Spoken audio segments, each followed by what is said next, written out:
बलरामपुर शहर में रेखा नाम की लड़की अपनी माँ के साथ रहती थी।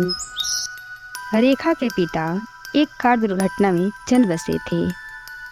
घर की सारी जिम्मेदारी रेखा की माँ के ऊपर ही थी। एक दिन रेखा की माँ कहीं जा रही थी। रास्ते में उनकी अचानक तबीयत खराब हो गई और वो वहीं पे चल बसी। अब रेखा अनाथ हो चुकी थी। अब रेखा जाए तो जाए कहाँ। कुछ दिनों तक तो रेखा ने अपने दिन काट लिए। अब रेखा के पास खाने पीने के लिए भी पैसे नहीं बचे थे। एक दिन रेखा एक होटल के पास से जा रही थी। वहाँ पर कुछ लोग बहुत मज़े से खाना पीना कर रहे थे। रेखा उन सबके पास जाती है और बोलती है, दीदी दीदी, मैं बहुत दिनों से भूखी हूँ। मेरे मम्मी पापा नहीं है, कृपया मुझे थोड़ा खाना खिला दीजिए। रेखा की बातें सुन के वो लड़की बोलती है, अच्छा, तुझे खाना खाना है? हम तुझे खाना तो खिला देंगे, लेकिन उससे पहले तू हमें एक टांग पे डांस करके दिखा। रेखा को उस लड़की की बातें अच्छी नहीं लगती है, लेकिन रेखा को भूख लगी हुई थी, इसलिए उसने ना चाह के भी डांस के लिए हाँ करना पड़ता है। रेखा उन सबके सामने दुखी मन से डांस करने लगती है। तभी उसमें से एक लड़की रेखा को धक्का दे देती है और रेखा नीचे गिर जाती है और सभी लोग रेखा पे हंसने लगते हैं। रेखा को अपनी बेइज्जती देख बहुत बुरा लगता है और वो रोते हुए वहां से चली जाती है। तभी परी लोक में नए साल की तैयारी हो रही होती है। रानी परी चांदनी परी से बोलती है, बहन चांदनी, चलो ना, हम पृथ्वी लोक का नए साल देख के आते हैं। सुना है वहाँ पे बड़ी धूमधाम से नए साल का स्वागत किया जाता है। इतना कह के वो दोनों परियां वहाँ से चल देती हैं। इधर रेखा रोते हुए जा रही होती है, तभी उसके मामा जी रास्ते में मिल जाते हैं। अरे रेखा, तुम यहाँ कैसे? रेखा अपनी सारी आपबीती अपने मामा जी को बताती है और उसके मामा जी उसे लेकर अपने घर चले जाते हैं। तभी रेखा की मामी आती है। मालती, रेखा अब हमारे साथ ही रहेगी।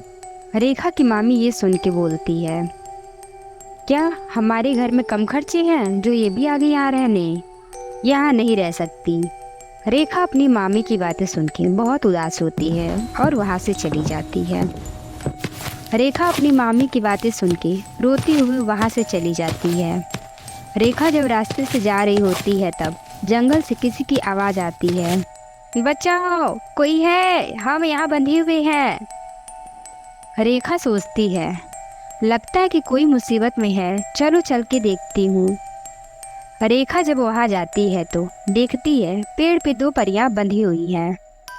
परियों को देख के रेखा बोलती है, अरे, आप लोग यहाँ कैसे बंधी हुई हैं? बहन, हम लोग परी लोग की परियां हैं। नए साल पे हम पृथ्वी लोग घूमने आए थे, लेकिन कुछ आदिवासियों ने हमें यहाँ कैद कर लिया है। ये सब बातें सुन के रेखा उन परियों की रस्सी खोल देती है। ये देख के परियां बहुत खुश होती हैं और रेखा से बोलती हैं, रेखा, तुम बहुत अच्छी लड़की हो जो तुमने हमें आज़ाद किया, लेकिन एक बात बताओ, तुम यहाँ इस जंगल में क्या कर रही हो? रेखा अपनी सारी कहानी उन परियों से बताती है। रेखा की बातें सुन के परियां बहुत दुखी होती हैं और रेखा को एक जादुई केक देती है और बोलती है, रेखा, ये लो जादुई केक, इसे तुम अपने घर में रख देना और ये दिनों पे दिन बढ़ता जाएगा और फिर इसे बेच बेच के तुम अपने घर का खर्चा चलाना। रेखा वो केक पाके बहुत खुश होती है और वो केक लेके अपने घर चली जाती है। रेखा जब सुबह उठती है तो देखती है उसके घर में बहुत सारे केक हैं। रेखा उन परियों के कहे अनुसार उन केक को नए साल पे बेचने लगती है और ऐसे करके रेखा अपने घर का गुजर बसर करने लगती है। रेखा अब गांव में भी सबकी मदद करती है और सब उसकी बहुत इज्जत करते हैं।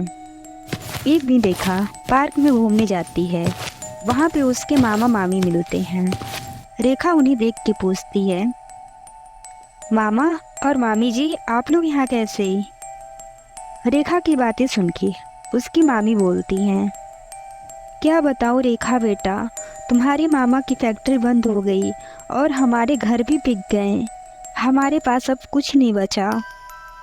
अगर तुम हमें अपने घर में थोड़ी जगह दे दो, तुम्हारी बहुत मेहरबानी होगी। रेखा अपने मामा मामी की ऐसी हालत देख के बहुत दुखी होती है और रेखा उन्हें अपने साथ ले जाने के लिए तैयार हो जाती है। ये सुनकर रेखा के मामा उसकी मामी से बोलते हैं। देखा, जब रेखा को जरूरत थी हमारी तो तुमने उसका साथ नहीं दिया, और आज रेखा ही हम दोनों का साथ दे रही है। ये सुनकर रेखा की मामी बहुत शर्मिंदा होती है। अब रेखा और उसके मामा मामी एक साथ रहने लगते हैं।